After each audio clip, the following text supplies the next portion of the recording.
जो अपने आत्मसम्मान के लिए डटी रही लेकिन जिंदा ना रह सकी।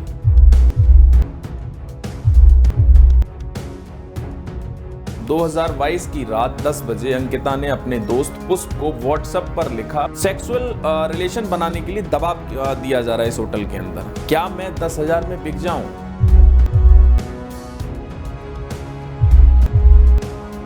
ये स्पेशल सर्विस के चक्कर में ही सब अंकिता भंडारी अपनी जान गंवा बैठी।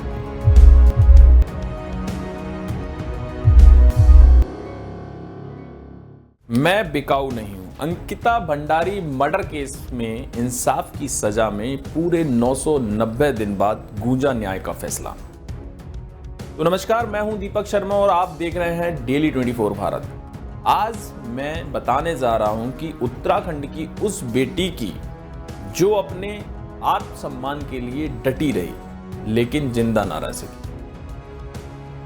तो आइए सवाल जवाब के जरिए हम समझते हैं पूरा मामला कि अंकिता भंडारी हत्याकांड में क्या हुआ था, कैसे घटना हुई थी, कौन कौन आरोपी था और उनके लिए तमाम सवाल हम सवालों के साथ जारी करते हैं। तो सवाल नंबर 1 बनता है कि अंकिता भंडारी कौन थी, उनकी हत्या का पता कैसे चला?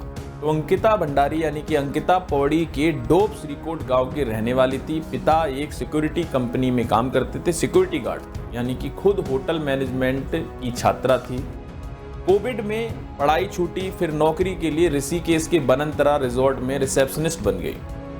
रिसेप्शनिस्ट बनने के बाद यानी कि 17 सितंबर 2022 की रात 10 बजे अंकिता ने अपने दोस्त पुष्प को व्हाट्सएप पर लिखा, मुझे बनाने यानी कि मुझे सेक्सुअल रिलेशन बनाने के लिए दबाव दिया जा रहा है इस होटल के अंदर, क्या मैं 10,000 में बिक जाऊं? ये उसने व्हाट्सएप चैट यानी कि व्हाट्सएप के थ्रू अपने दोस्त पुष्प के लिए मैसेज में रात में बताया था और उसके ही अगले दिन वो गायब हो जाती है। 5 दिन बाद चीला नहर से उसका शव बरामद होता है। तो सवाल नंबर 2 उठता है कि रिजॉर्ट और आरोपियों के बारे में क्या पता चला?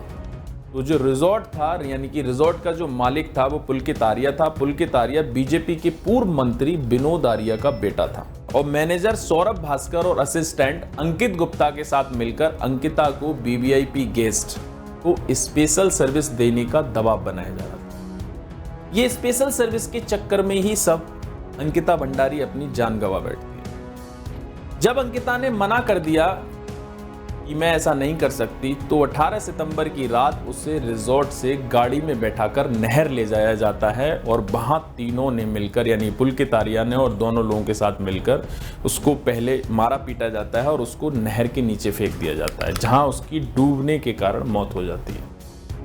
बात सवाल नंबर 3 आता है, क्या अंकिता की शिकायतों को पहले नजरअंदाज कर दिया गया था? तो इसका जवाब है हाँ, क्योंकि पुलिस ने शुरुआत में आरोपियों को बचाने की कोशिश की थी, क्योंकि आरोपी भी रसूखदार थे, बीजेपी का पूर्व मंत्री रह चुका है, मंत्री का बेटा था। और लेकिन ये सीसीटीवी फुटेज से साफ था कि 4 आरोपी रात में निकले तो थे रिजॉर्ट से, लेकिन 3 लोग ही वापस आए थे। लेकिन एफआईआर में देरी होने के कारण और लोगों में जो भाग के लोकल लोग थे उनमें आक्रोश पैदा हो जाता है, उसके बाद ही गिरफ्तारी हो पाती है पुलकित आर्या और उसके साथियों की। अब अंकिता की जो व्हाट्सएप चैट और पुष्प की गवाही यानी उसके दोस्त की गवाही ने जो व्हाट्सएप चैट के मामले को ही राष्ट्रीय मतलब इस मामले को सुर्खियों में ला दिया था। जब वो चैट वायरल होती है कि वो चैट में अंकिता बताती है कि मेरे साथ ऐसे ऐसे डिमांड की जा रही है और इतना पैसे, उसके बाद ये सब चालू होता है। तो बात सवाल नंबर 4 की चार्जशीट और जांच में क्या मामला सामने निकल कर आया है? तो 500 पन्ने की चार्जशीट में एसआईटी ने बताया कि अंकिता को स्पेशल सर्विस के लिए मजबूर किया गया था, यानी कि जैसे मैंने बताया कि स्पेशल सर्विस को दबाव बनाया जा रहा था, लेकिन उसने इनकार भी कर दिया और ये भी कह दिया कि मैं नौकरी छोड़कर चली जाऊंगी, लेकिन ऐसा नहीं करूंगी। क्या मैं गरीब हूं तो क्या मैं बिक जाऊं? मैं बिकाऊ नहीं हूं। इस चीज को लेकर कहा सुनी होती है पुलकित के साथ और मैनेजर के साथ में इस दौरान अंकिता की, तब ये मामला पुलकित और ये सब लोग मिलकर बनाते हैं कि अगर ये बाहर चलेगी और इसने सबको बता दिया तो सब खत्म हो जाएगा। तो पुलकित को डर था कि ये मामला उजागर ना हो जाए, तो तीनों ने, पुलकित ने अपने जो साथी थे यानी कि जो अंकित था उसके साथ मिलकर प्लानिंग की और तीनों ने प्लानिंग करी और उसको नहर के पास ले गए। फिर वहां जाकर नहर में फेंक देते हैं, यानी कि ब्रिज के नीचे, पुल के नीचे फेंक देते हैं। उस चीज का पोस्टमार्टम में प्रताड़ना के निशान भी मिले, यानी पोस्टमार्टम रिपोर्ट में इसके निशान भी मिले हैं कि पहले उसको पीटा भी गया था, यानी कि मारपीट भी की थी। बाद में मतलब नीचे पुलकित फेंक दिया। लेकिन जब वो वापस आए तो बाद में कपड़े, गाड़ी और लोकेशन के सबूत भी पुलकित ने मिटा दिए थे, यानी अपने कपड़े, गाड़ी वाड़ी ये सब चीज़ें हटा दी गई। फिर आती है कि रिजॉर्ट में तोड़फोड़, आगजनी और आरोपियों की ओर से सबूत मिटाने की साजिश, यानी कि रिजॉर्ट में उन्होंने तोड़फोड़ करी, आगजनी कर दी, आग लगा दी जिससे कि कोई सबूत ना मिल पाए। पूरे रिजॉर्ट में उन्होंने खुद ही ये करवा दिया था जिससे कि कोई पुलिस या कोई भी आए और एविडेंस खोजे तो उसमें कुछ मिल ना पाए उनके लिए। अब फिर बात होती है कि सवाल नंबर 5 की कोर्ट ने क्या सजा सुनाई। तो 30 मई 2025 यानी कि कल 30 मई 2025 को कोट की जज रीना नेगी ने तीनों दोषियों को उम्र कैद की सजा और 50-50 हजार रुपए का जुर्माना सुनाया। जज ने भी ये कहा है कि यह हत्या नहीं थी, समाज की आत्मा पर हमला था। तो सवाल 6 बनता है कि अब आगे क्या होगा। तो अंकिता के पिता ने फांसी की सजा की अपील की है, यानी कि उन्होंने कहा है कि हम इस सजा से थोड़ी बहुत हमारी बेटी की आत्मा को शांति तो मिलेगी, लेकिन हम संतुष्ट नहीं हैं और हम चाहते हैं कि तीनों आरोपियों को फांसी हो।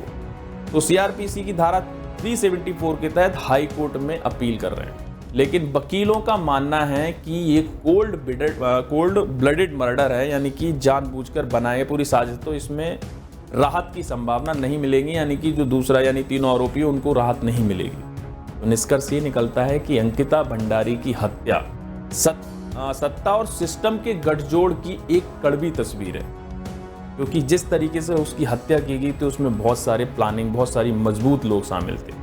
लेकिन कोर्ट के फैसले ने साबित किया कि अगर आवाज उठती है तो न्याय जरूर मिलेगा। तो डेली 24 भारत की ओर से अंकिता को विनम्र श्रद्धांजलि। मैं दीपक शर्मा और आप देख रहे थे डेली 24 भारत।